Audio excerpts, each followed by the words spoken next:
বইটির নাম হচ্ছে আবেগ সুধা। সেই বইতে একটি ছোট্ট গল্প, নেশা কাহিনী, আমার লেখা। গল্পটা হচ্ছে খুব ছোট্ট করে লেখা।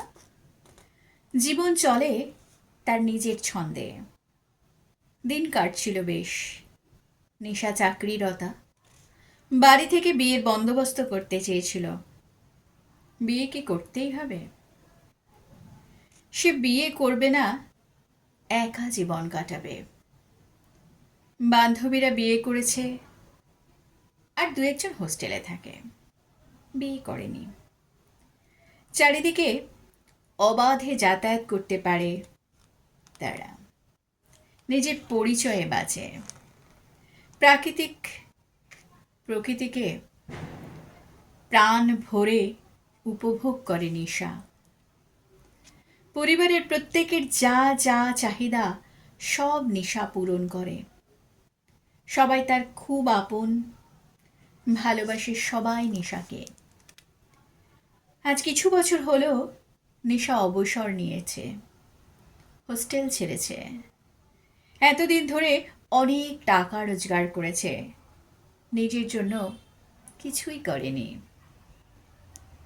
ভাইয়ের সংসারে থেকেছে ছুটির দিনে, সেটাকেই সে নিজের বাড়ি জানত। আজকাল বড্ড একা লাগে। বৃদ্ধ হয়েছে, সঙ্গী সাথী কমেছে, অনেক বান্ধবী মারা গিয়েছে।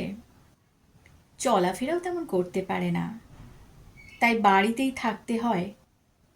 ভাইয়ের সংসারে তাদের মতো চলতে হয়।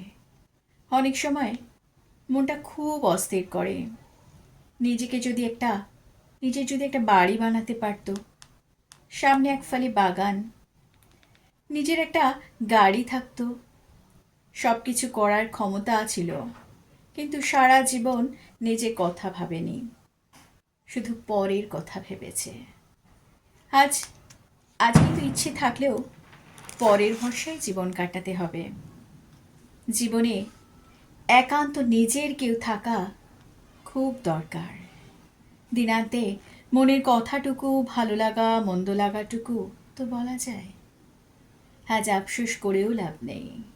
সময় থাকতে নিজের জন্য কিছু করা উচিত, অন্তত শেষ বয়সটার কথা মাথায় রেখে।